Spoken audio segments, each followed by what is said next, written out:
سلام، د نن سهار د 9 بجو خبرونو ته مو زه سمیع الله امینی هرکلی وایم. ولسمشر غني او میرمن تیره ورځ د جاپان پلازمېنې ټوکیو په صنوبر ماڼۍ کې د هغه هیواد د نوي امپراتور ناروهیتو د تاج ایښودنې په مراسمو کې ګډون وکړ. د جاپان نوي امپراتور یوه توره او زېورات چې د هغه هیواد د امپراتورۍ ځواک یې ترلاسه کړل او رسما یې د هغه هیواد د نوي امپراتور په توګه خپل کار پیل کړ. په دې مراسمو کې له ولسمشر غني سربیره له 180 د زیاتو هیوادونو مشرانو او استازو هم ګډون درلود. له دې سره سم ولسمشر غني د کومیټو سیاسي ګوند له مشر ناتسو یاماګوچي سره چې د یاد هیواد د حکومت ائتلافي هم دی وکتل.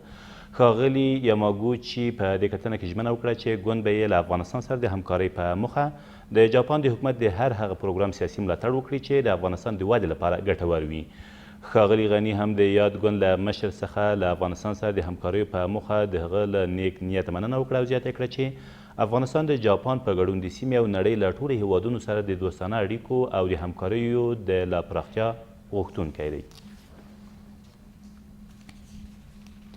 ټاکل شوې په نږدې راتلونکي کې د چین په بیجینګ کې یوه بله بین الافغاني ناسته جوړه شي.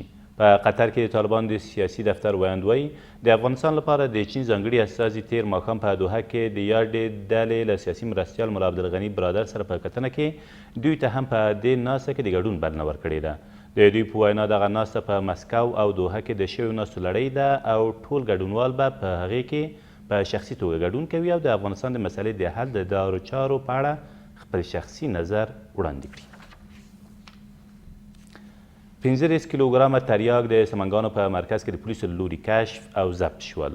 د دغه ولایت د امنیه قمندانۍ ویاند وایي دغه مواد چې په بغلان کې په یو باروړونکي موټر کې ځای پر ځای او ټاکل شوي بلخ ولایت ته ولېږدول شي، خو تر هغې مخکې تېره ورځ د ایبک ښار په آق مزار سیمه کې کشف او ترلاسه شوي دي.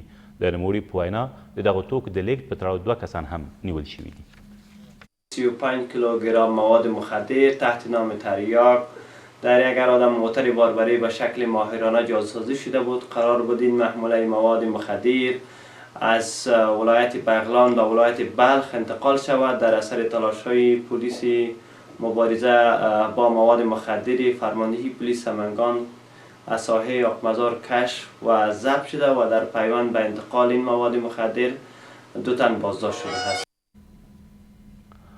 او د هیواد بهرنیو چارو وزارت د اقتصادي همکاریو مرستیال میرویس ناب تیره ورځ له زلمي خلیلزاد سره په بروکسل کې وکتل. د بهرنیو چارو وزارت د معلوماتو له مخې په دې کتنه کې دواړو لورو د افغانستان د سولې بهیر په اړه د سیمې او نړۍ د اجماع لپاره د ګډو همکاریو پر هڅو خبرې کړي دي.